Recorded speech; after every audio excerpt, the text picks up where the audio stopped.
Assalamualaikum warahmatullahi wabarakatuh. Bismillah, alhamdulillah, wassalatu wassalamu ala habibillah Sayyidina Muhammad ibn Abdillah wa ala alihi wa sahbihi wa mawalah. Subhanaka la ilma lana illa ma 'allamtana innaka antal alimul hakim. ولا حول ولا قوة إلا بالله العلي العظيم. اللهم رب اشرح لنا صدورنا ويسر لنا أمورنا واحلل عقدة من ألسنتنا يفقه أقوالنا. اللهم فكهنا في الدين وعلمنا التأويل. اللهم ألهمنا مراشد أمورنا وأعذنا من شرور أنفسنا برحمتك يا رب العالمين والحمد لله رب العالمين. Alhamdulillah thumma alhamdulillah, yang dirahmati lagi dikasihi oleh Allah Subhanahu wa taala, pihak pengurusan Masjid Al-Irsyad USJ 1, Nazim Masjid, ahli jawatan kuasa masjid, barisan para imam, para muazzin, para asatizah, pimpinan masyarakat, datuk-datuk, tuan-tuan, hadirin yang dirahmati lagi dikasihi oleh Allah Subhanahu wa taala. Syukur kerana Allah Subhanahu wa taala sentiasa memberi kita peluang untuk melakukan ketaatan, untuk melakukan kebaikan. Dan antara perkara yang dituntut oleh dan digalakkan oleh baginda Nabi sallallahu alaihi wasallam adalah datang awal ke rumah Allah, terutamanya untuk solat fardu Jumaat. Dan syukur masya-Allah, ramai yang datang awal, ramai yang berniat iktikaf, ramai yang dah membaca suratul kahfi, ramai yang telah berselawat dan solat. Sebenarnya ini semuanya adalah nikmat. Tak semua orang pada waktu itu mampu melakukan ketaatan seperti mana yang kebanyakan kita mampu lakukan. Lalu nikmat bukan sekadar pada kesihatan yang ada, bukan sekadar pada kewangan yang dimiliki, bukan sekadar pada keluarga yang ada, tetapi dapat melakukan ketaatan pun adalah nikmat. Dapat mengingati Allah pun adalah nikmat. Dapat menunaikan tanggungjawab sebagai hamba Allah pun adalah nikmat. Dan nikmat ini perlu disyukuri. Nikmat perlu disyukuri. Hanya dengan bersyukur manusia akan menghargai nikmat yang Allah beri. Kalaulah pada waktu itu kita tidak meluangkan masa untuk bermuhasabah dan bersyukur, maka kadangkala kita leka, lupa, lalai, alpa bahawa semua ini adalah pemberian Allah, pinjaman Allah daripada Allah. Kerana keadaan manusia yang beriman, dia tak lari daripada dua keadaan. Sama ada dia syukur ataupun sabar. Dia dah tak ada pilihan yang lain. Sabda baginda Nabi SAW, ajaban li amril mu'min, amat luar biasa keadaan orang yang ada iman ini. Apa keadaan orang beriman? Hanya dua je. In asabathu sarra syakara. Kalaulah dia mendapat benda yang baik, benda yang dia suka, dan pada waktu itu dia bersyukur, maka pada waktu itu dia dapat kebaikan. Dan kalaulah dia mendapat benda yang dia tak suka, ujian, musibah, malapetaka, sabara, dia bersabar, itu pun baik untuk dia. Maka inilah keadaan orang beriman. Mudah-mudahan menjadikan kita sentiasa bersyukur apabila diberi, dan menjadikan kita bersabar apabila diuji. Kerana hakikatnya dunia adalah tempat sementara untuk kita berusaha untuk akhirat kita.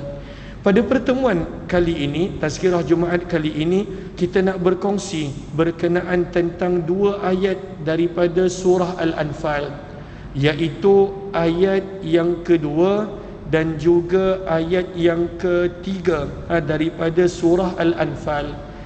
Ayat ini ada pada permulaan surah, muka surat 177, yang mana kita nak belajar tentang sifat orang yang beriman. Banyak Allah sebutkan sifat orang beriman, namun pada ayat ini Allah ada sebut 5 sifat tentang orang yang beriman, yang mana kita nak pelajari dan juga yang mana kita nak bawa dalam kehidupan kita insya-Allah. Maka firman Allah Subhanahu wa taala, kalau ada yang mempunyai Al-Quran, bagus kita ambil Al-Quran, sambil tu kita boleh menghayati dan tadabbur akan ayat Al-Quran walaupun menggunakan handphone dan sebagainya. Maka dua ayat ini, ayat yang kedua, yang ketiga, daripada surah Al-Anfal, muka surat 177, surah yang ke-8. Sebentar.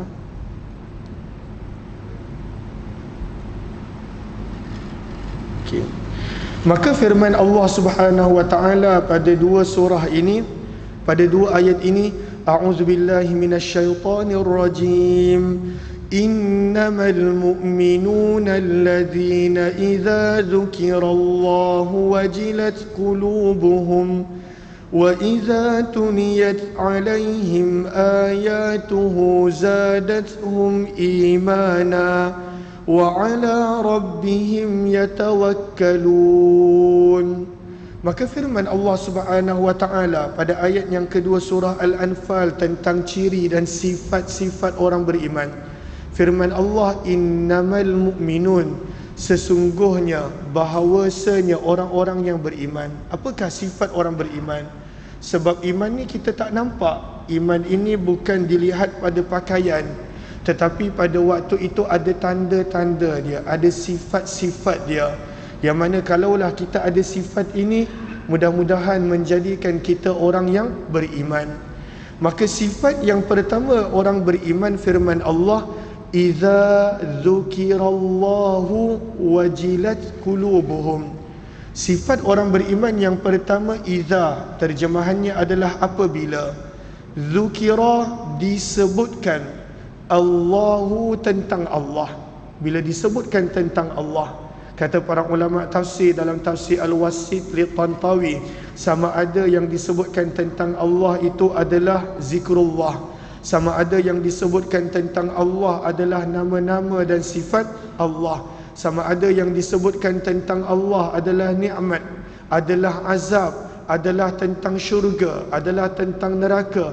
Ringkasannya, apa-apa yang boleh menjadikan kita ingat kepada Allah, apa-apa yang boleh menjadikan kita ingat kepada Allah Subhanahu wa taala. Maka firman Allah, orang-orang yang beriman, sifat dia kita boleh lihat apabila disebutnya nama Allah, maka apakah tindak balas dia? Wajilat qulubuhum, hatinya pada waktu itu akan menjadi gemetar. Hati dia pada waktu itu ada tindak balas, gemetar hati dia. Maka di sini timbul soalan, kenapa pada ayat ini Allah sebut gemetar hati? Padahal di dalam ayat yang lain, dalam ayat yang kita biasa dengar, apabila disebutkan nama Allah, apabila diingatkan kepada Allah, hati jadi tenang. Macam mana kita nak gabungkan hati tenang dalam surah Ar-Ra'd juz yang ke-13, hati gemetar dalam surah Al-Anfal ayat yang kedua? Kalau kita nak lihat surah Ar-Ra'd, kita boleh buka. Kalau ada yang mempunyai Al-Quran, ayat ni kita biasa dengar, bahkan kita hafal pada muka surat yang ke-200, muka surat yang ke-252, muka surat 252, ayat yang ke-28 daripada surah yang ke-13, surah Ar-Ra'd. Tadi dalam surah Al-Anfal kita baca, orang beriman bila sebut nama Allah, hati dia gemetar. Tetapi pada ayat yang lain dalam surah Ar-Ra'd, surah yang ke-13, ayat yang ke-28, muka surat 252, Allah menyebut, ala bizikrillahi tatma'innul qulub, ketahuilah, hanya dengan ingat kepada Allah hati menjadi tenang. Lalu macam mana kita nak faham? Dalam surah Anfal Allah sebut ingat Allah, hati gemetar. Dalam surah Ar-Ra'd Allah sebut bila ingat Allah hati menjadi tenang. Maka sebenarnya tidak ada percanggahan, tak ada percanggahan. Dua-dua betul. Sebab dua-dua adalah kalamullah.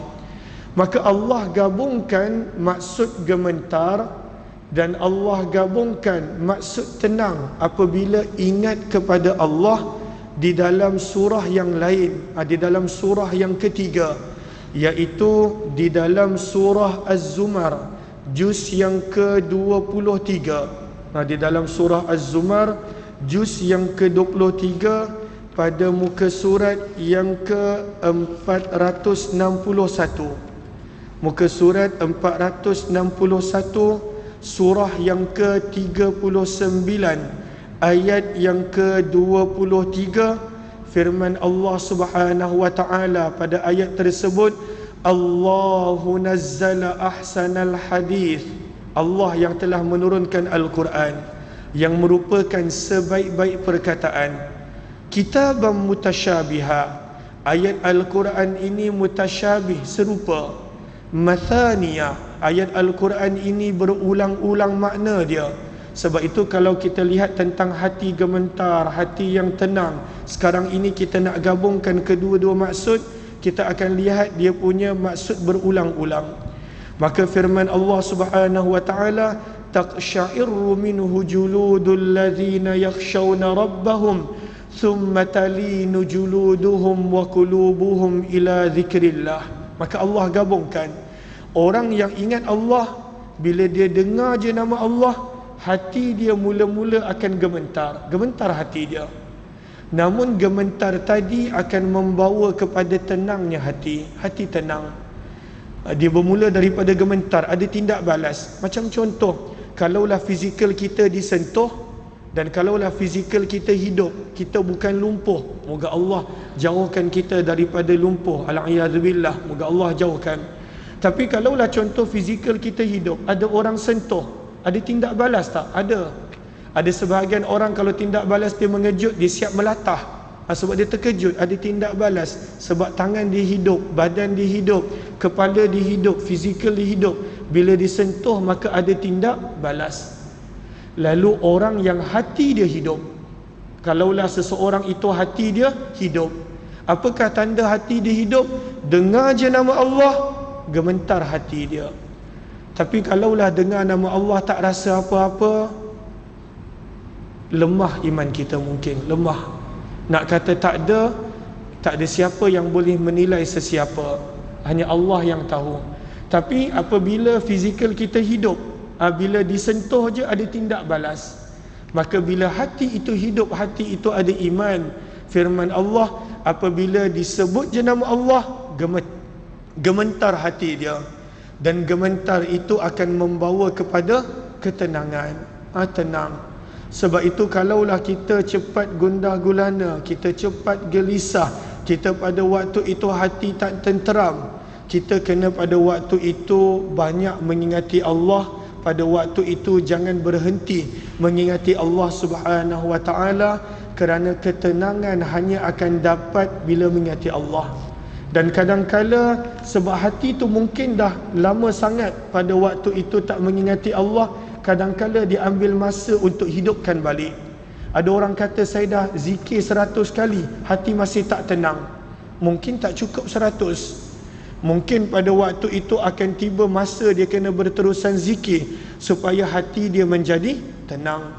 Dan ini adalah perkara yang patut diambil berat. Banyak orang luaran nampak gembira, tetapi hati pada waktu itu tak tenang. Hati gelisah, hati gundah, hati pada waktu itu tertekan, hati pada waktu itu berasa tidak tenang, sehingga kadang-kala ada yang membuat keputusan untuk mengambil nyawa sendiri, melakukan perkara-perkara yang tak sepatutnya orang kenal Allah pada waktu itu untuk lakukan.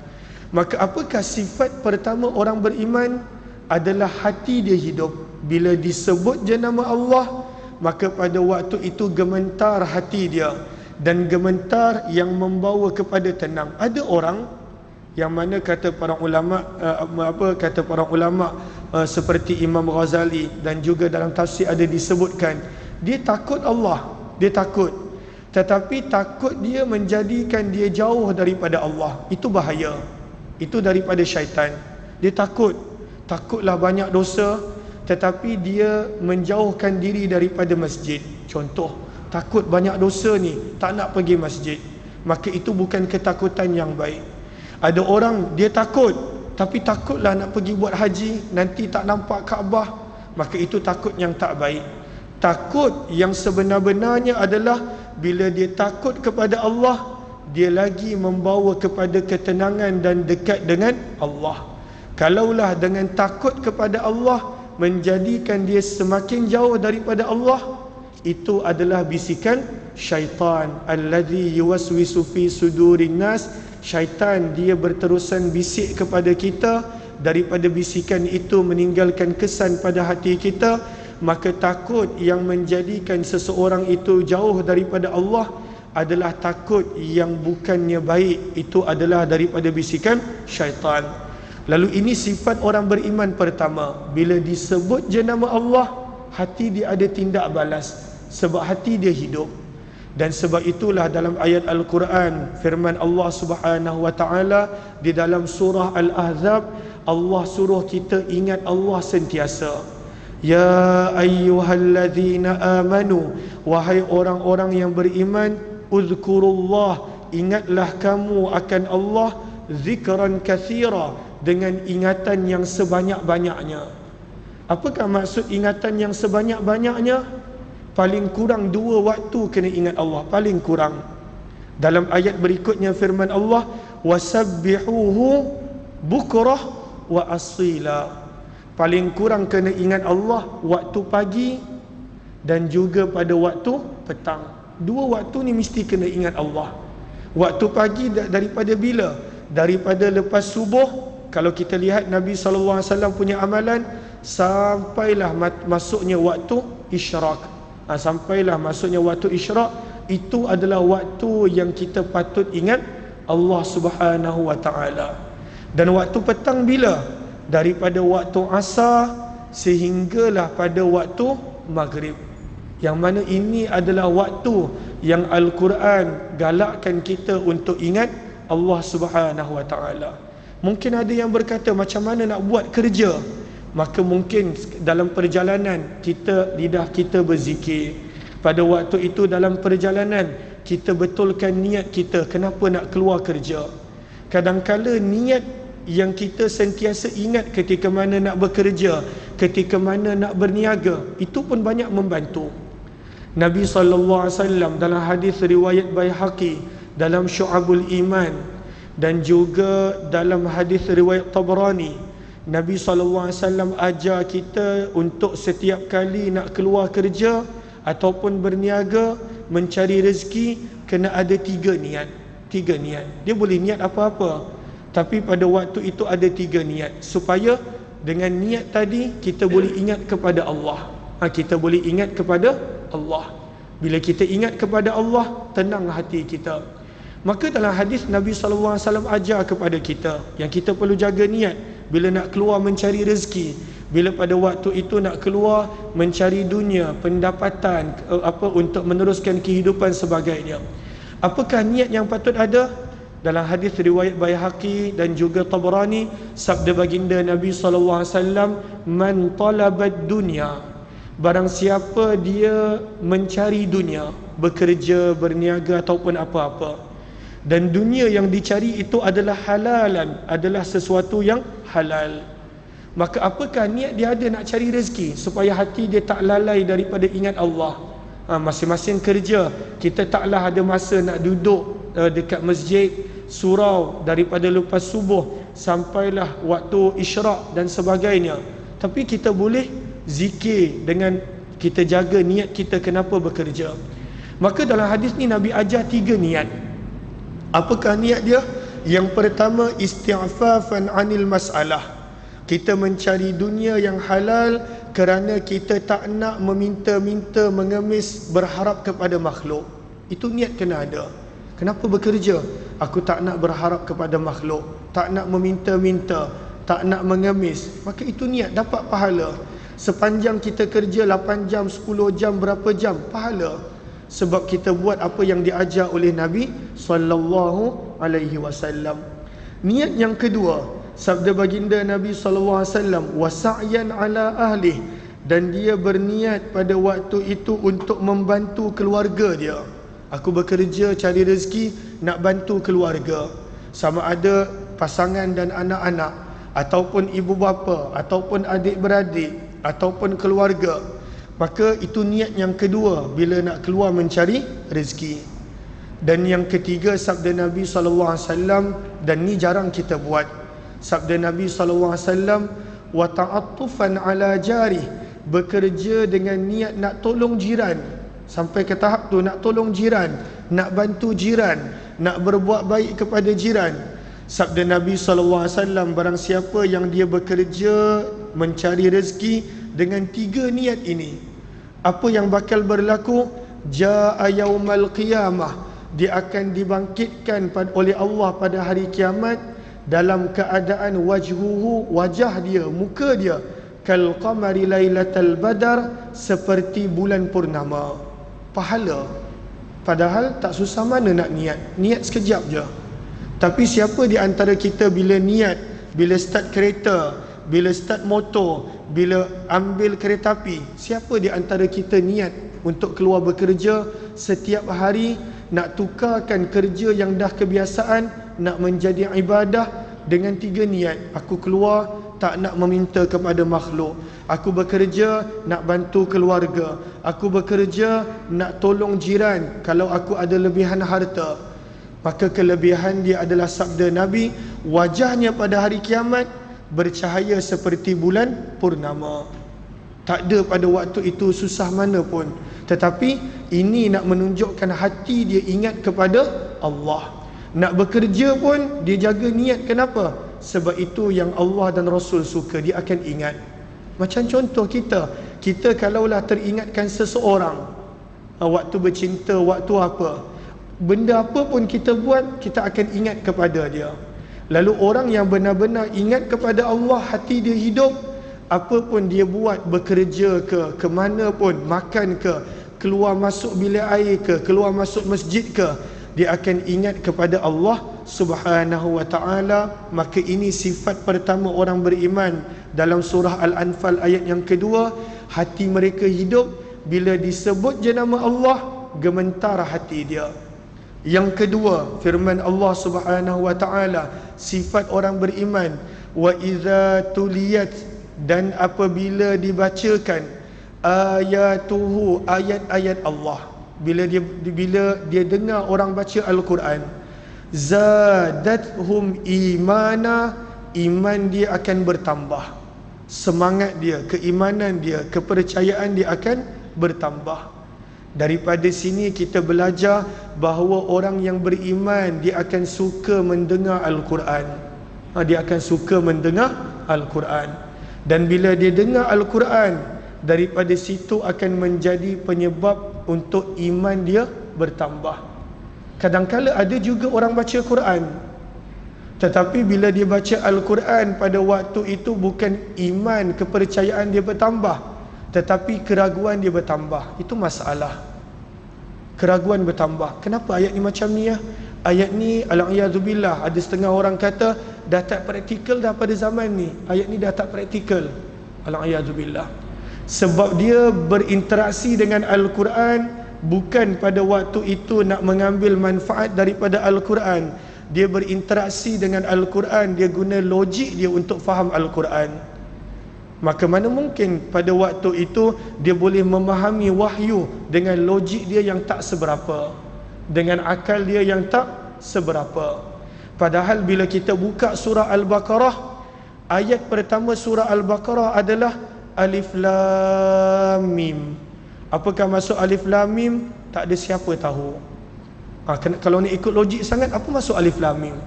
Tak ada siapa tahu. Dan di sinilah kata para ulama tafsir, bila kita benar-benar menghayati ayat-ayat seperti Alif Lam Mim, Alif Lam Ra, Alif Lam Mim Sad, Kaf Ha Ya Ain Sad, Nun Sad Qaf, Alif Lam Mim Ra dan sebagainya, Ha Mim Ain Sin Qaf dan sebagainya. Allah sebenarnya nak tunjukkan kepada kita ayat pertama daripada surah ataupun kita tak tahu. Itu kadar ilmu yang kita ada. Ayat pertama surah tu, itu pun kita tak tahu. Itu pun kita tak tahu. Nak mengingatkan manusia betapa terhadnya pengetahuan yang dia ada, maka pada waktu itu jangan dia sombong dengan ilmu Allah. Maka sebab itu bila kita lihat surah Al-Baqarah, bila kita benar-benar teliti, kenapa Allah mulakan Alif Lam Mim? Sebab nak tunjukkan betapa kerdilnya ilmu kita, betapa sedikitnya pengetahuan kita. Alif Lam Mim pun kita tak tahu. Bukan kita tak tahu, orang Quraisy yang pada zaman Nabi, di mana mereka boleh baca tulisan bahasa Arab tanpa ada titik. Kalau kita tengok Quran yang Uthman bin Affan tulis, mana ada titik? Kita ada baris pun baca kadang-kala salah. Bila ada baris kita baca salah, termasuklah saya kadang-kala. Orang dulu dia punya sastra punya tinggi. Al-Quran yang ditulis pada zaman Khalifah Uthman bin Affan, dia ditulis tanpa titik. Tak ada titik, tak ada bentuk ta, tak ada bentuk sa, tak ada membezakan antara jim ha kha, tak ada yang membezakan antara sad dan dad, tak ada yang membezakan antara huruf-huruf, dia tak ada titik. Kenapa tak ada titik? Sebab orang Arab pada zaman itu mereka boleh baca tanpa perlu titik. Yang ummi-ummi, yang tak boleh membaca memang ada, tetapi yang boleh membaca, dia punya tahap sastra begitu tinggi, dia bukan sekadar tak perlu baris. Orang yang belajar nahwu sharaf dia boleh baca tanpa baris. Tetapi masyarakat Arab pada zaman itu, dia tak perlu titik untuk baca. Dan dia tak salah mana satu ba, mana satu ta, mana satu sa, dia tak salah. Sebab dia tahu perkataan ini adalah sa, perkataan ini adalah ba. Itu pun mereka tak boleh nak kupas apakah maksud Alif Lam Mim. Tak ada. Nak tunjukkan betapa kerdilnya pengetahuan manusia. Sebab itu ayat yang kedua surah Al-Baqarah, Allah ingatkan, zalikal kitabu la raiba fih. Inilah kitab yang tak sepatutnya ada keraguan dalam dia. Tak boleh ada keraguan. Orang yang bila dia mengaku dia tak ada ilmu, dia tak sombong dengan Al-Quran, bila dia faham dia tak boleh ada keraguan dalam Al-Quran, barulah dia boleh dapat yang ketiga, hudal lil muttaqin, barulah dia boleh dapat hidayah dan petunjuk. Bila dia baca Al-Quran, dia dapat hidayah. Bila dia baca Al-Quran, dia dapat petunjuk. Tapi kalaulah la raiba fi, dia tak ada, dia baca Al-Quran ada keraguan, dia takkan dapat huda, dia tidak akan dapat petunjuk. Maka sifat orang beriman yang kedua firman Allah dalam surah Al-Anfal, wa idza tuliyat alaihim ayatuh, dan apabila dibacakan ayat-ayat Allah, zadathum imana, iman akan bertambah. Sebab itu orang-orang yang berada Al-Quran, dia kena yakin dengan apa yang dia ada. Dia kena yakin. Amat sedih kadangkala seseorang yang belajar Al-Quran, bersama dengan Al-Quran, hafal Al-Quran, dia tak yakin dengan Al-Quran. Dia tak yakin. Saya ingat dulu waktu tahun 1994. Tahun 1994, waktu tu madrasah dekat Shah Alam hanya ada satu je dekat Surau Seksyen 3. Tahun 1994, waktu tu usia saya berapa? 6 tahun ke 7 tahun, tak ingat. 1994. Maka setiap hari soalan yang kami pelajar tahfiz dapat, pakcik-pakcik tu tanya, adik buat apa kat surau ni? Hafal Quran. Hafal Quran je? Hafal Quran je. Nanti dah besar nak makan apa? Itu soalan dia. Pada waktu tu memang itu soalan yang hari-hari dapat. Dah besar nak makan apa? Tuan-tuan tengok saya kurus ke? Kenyang je saya. Kadangkala bila dengan ilmu Al-Quran ni, kadangkala rezeki dia lagi banyak. Tapi itu dulu tahun 1994. Dulu madrasah tahfiz dipandang serong, dipandang kecil. Bahkan pada waktu tu madrasah tu dia tak ada yuran. Tak ada yuran. Sebab kalau ada yuran pun tak ada siapa nak belajar. Tahun 1994. Tahun 1994. Waktu tu tak ada yuran. Masuk percuma je. Sebab kalau ada yuran pun tak ada orang nak belajar. Tak ada orang nak belajar, nak hafal Quran. Pada waktu tu nak masuk Al-Quran. Nak kata jemputan genduri memang tak adalah. Orang semua nampak pelajar tahfiz je, inilah budak-budak tak ada masa depan. Inilah budak-budak terpinggir. Inilah budak-budak yang mana begitu begini dan sebagainya. Tapi daripada zaman tu saya cukup percaya dengan Al-Quran yang saya ada. Kalaulah saya betul-betul jaga Al-Quran, Allah jaga saya.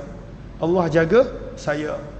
Walaupun pada waktu tu pendidikan penting, tak dinafikan pendidikan-pendidikan yang lain, sijil-sijil yang lain. Tapi sebenarnya dengan Al-Quran, pada waktu itu Allah Subhanahu Wa Taala, kalau saya benar-benar jaga Al-Quran, saya tak pandang rendah pada Al-Quran. Ini yang dipanggil iman. Kita kena percaya dengan Al-Quran, Allah pasti akan jaga.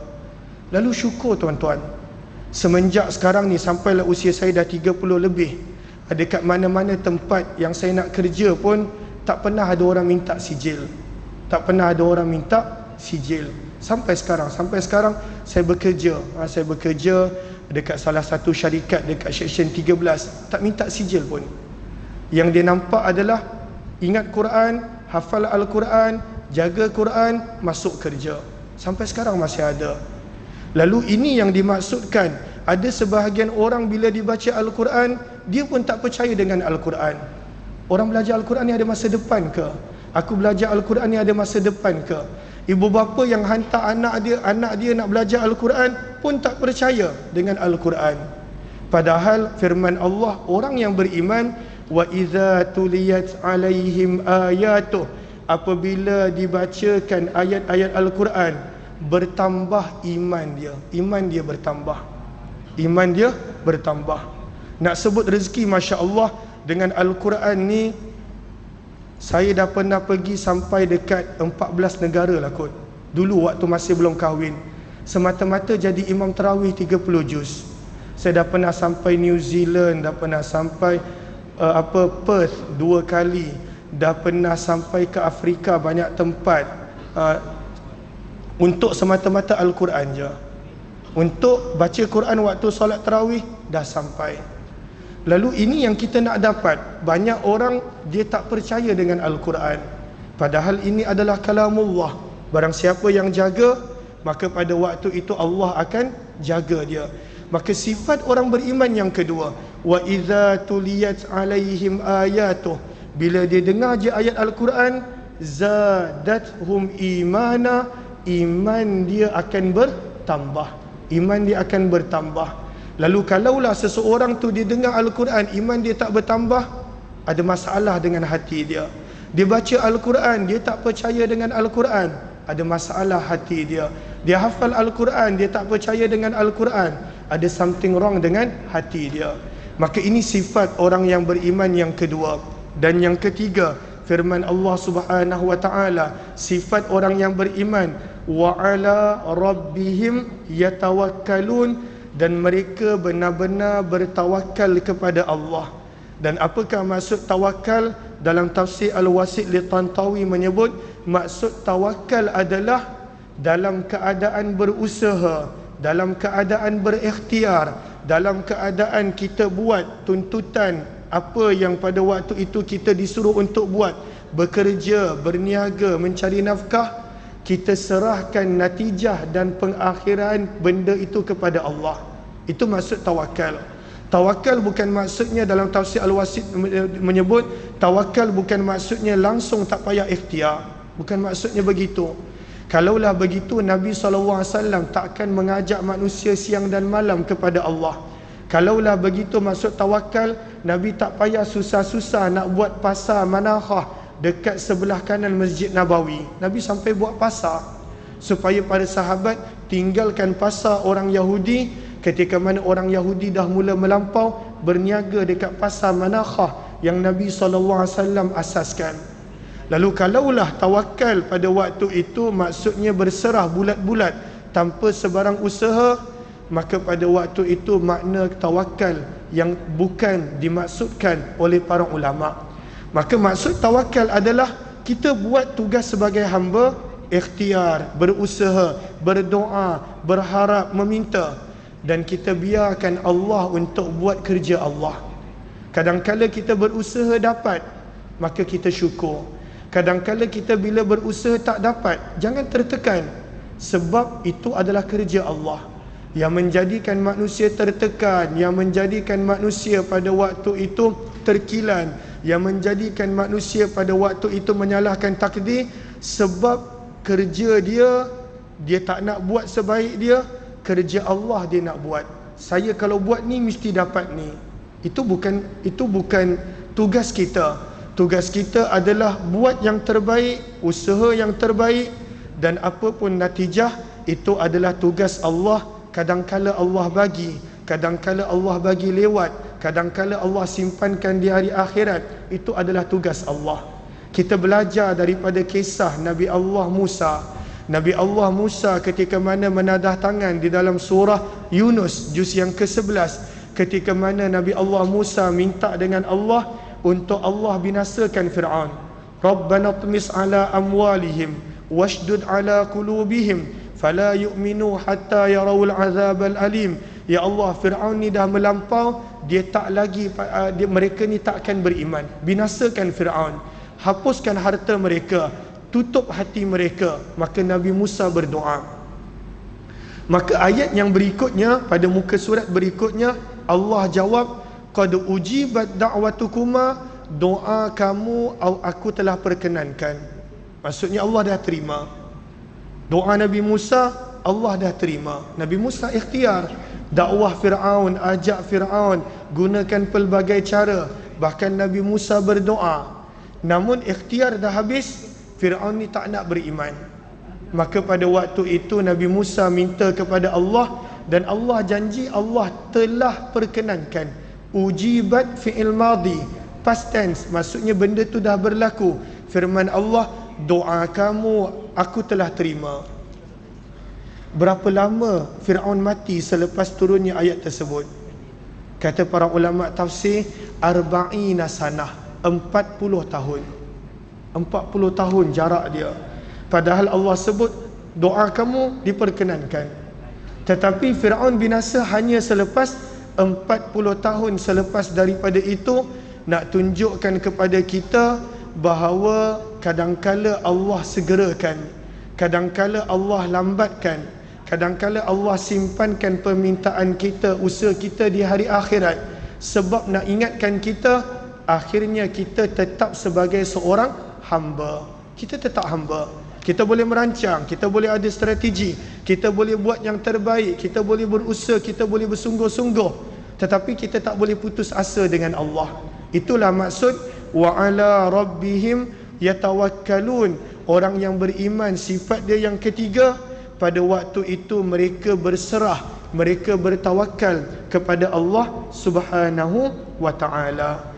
Kemudian firman Allah Subhanahu wa ta'ala pada ayat yang ketiga, dua lagi sifat orang yang beriman, allazina yuqimunas salah. Mereka ini orang yang jaga solat. Dekat sini ada poin menarik. Allah sebut pada perkataan sebelumnya, wa ala rabbihim yatawakkalun, ada tawakal. Lepas sebut tawakal, Allah sebut allazina yuqimunas salah. Itulah sebenar-benarnya. Tak mungkin kita benar-benar tawakal kalaulah kita tak jaga solat. Tak mungkin. Kalaulah kita benar-benar tawakal, solat kita jaga. Yuqimu memberi makna mendirikan, menjaga, mengambil berat tentang solat. Pada awal waktu, di tempat yang sepatutnya, berjemaah dengan sesempurna mungkin ikut kemampuan kita. Maka daripada sini kalau kita menghayati ayat ini, tak mungkin kita ada tawakal kalaulah pada waktu itu kita tidak jaga solat. Dia sama konsep macam ayat yang ada di dalam surah Al-Baqarah, bila Allah sebut tentang konsep sabar. Firman Allah, wasta'inu bis-sabri was-salah. Allah gabungkan. Bahkan ada para ulama tafsir menerangkan maksud was-salah adalah ma'as-salah. Tak mungkin seseorang itu dia kata dia benar-benar sabar kalaulah dia tak solat. Orang yang benar-benar sabar, dia akan jaga solat dia. Orang yang mana dia kata dia sabar, dia tak jaga solat, sebenarnya itu bukan maksud sabar yang sebenar. Sebab itu ini kita boleh lihat daripada tingkah laku Nabi SAW. Nabi SAW bila ditimpa dengan sesuatu ujian, musibah, hadzabahu ila salat, faza'a ila salah, Nabi akan segera solat. Bila berlakunya gerhana, zaman dulu gerhana sesuatu yang besar, maka Nabi solat. Bila berlakunya sesuatu ujian, Nabi solat. Itulah juga amalan para sahabat. Abdullah bin Abbas, bila dengar je kematian abang dia Kusam ataupun Kusum, maka pada waktu itu dia sedang menunggang unta, dia dengar dia kematian abang dia, dan dia sepatutnya sabar. Dia terus turun daripada unta dia, dia solat.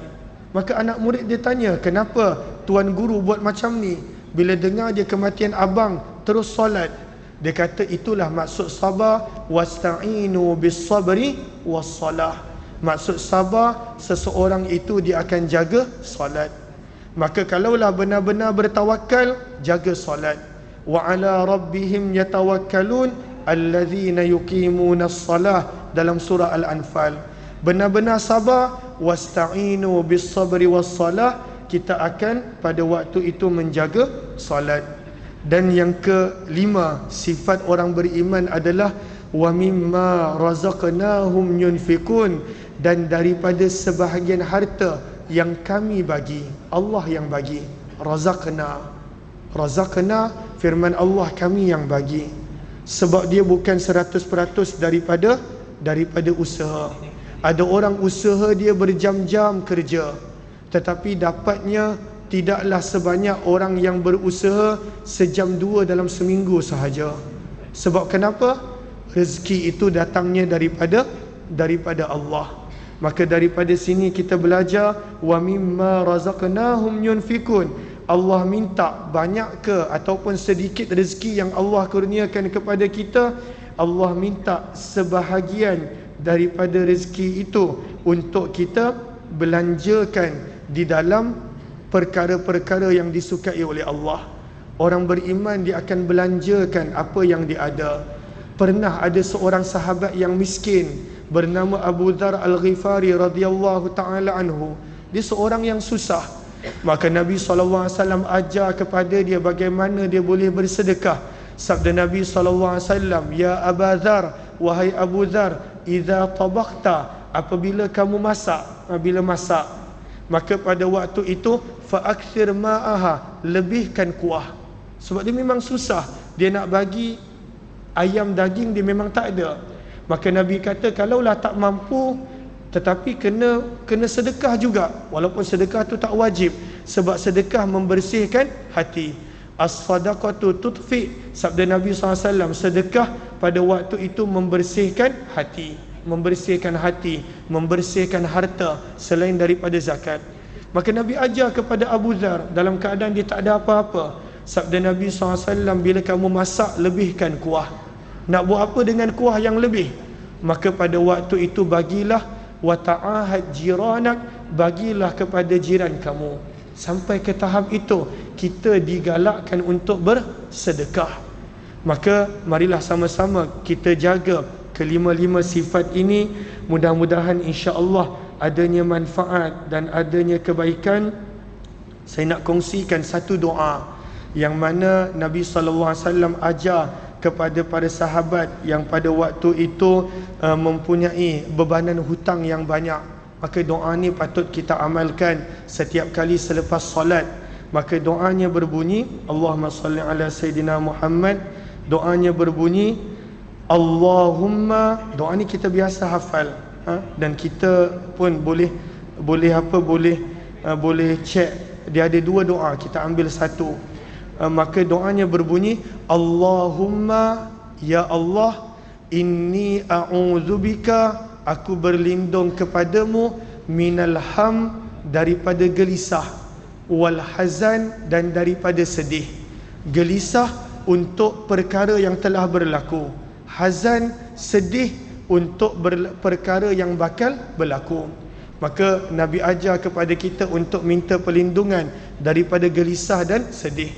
Allahumma inni a'udzubika minal hammi wal hazan wa a'udzubika, dan aku berlindung kepadamu ya Allah, minal ajaz, daripada malas, daripada lemah, wal kasal, dan daripada malas. Maka ini bahagian kedua doa. Wa a'udzubika, dan aku berlindung kepadamu ya Allah, minal jubn, daripada sifat pengecut, wal bukhul, dan daripada sifat kedekut dan kikir. Dan yang keempat, wa a'udzubika, dan aku berlindung kepadamu ya Allah, min ghalabatid dain, daripada dibebani dengan hutang, wa qahrir rijal, dan daripada penindasan manusia. Maka pernah ada seorang sahabat pada waktu itu dia berada dalam situasi depres. Nabi SAW nampak dia berada kat masjid. Maka sahabat-sahabat dulu bagus radhiyallahu anhum, bila mereka ada masalah mereka datang masjid. Maka Nabi tanya kepada dia, apa yang menjadikan pada waktu itu dia nampak risau, nampak tertekan dan sebagainya. Maka dia menceritakan kepada baginda Nabi SAW. Maka Nabi SAW suruh dia untuk baca doa ini setiap kali selepas salat. Allahumma inni a'udzubika minal hammi wal hazan, wa a'udzubika minal ajzi wal kasal, wa a'udzubika minal jubni wal bukhl, wa a'udzubika min ghalabatid daini wa qahrir rijal. Setiap kali selepas salat, maka sahabat itu dalam riwayat disebutkan Allah lunaskan hutang dia dan Allah permudahkan urusan dia. Maka ini antara doa yang boleh kita amal, yang boleh kita bawa dalam kehidupan kita. Mudah-mudahan Allah permudahkan urusan setiap daripada kita, apa yang baik daripada Allah, yang tidak daripada kelemahan diri serta kekurangan ilmu. Wabillahi taufiq wal hidayah. Assalamualaikum warahmatullahi wabarakatuh. Jazakumullahu khaira ala husni istima'ikum. Terima kasih di atas segala perhatian yang telah diberikan. Subhanakallahumma wa bihamdika nashhadu an la ilaha illa anta nastaghfiruka wa natubu ilaik. Subhana rabbika rabbil izzati amma yasifun wa salamun alal mursalin walhamdulillahi rabbil alamin. Jazakumullahu khaira. Terima kasih semua.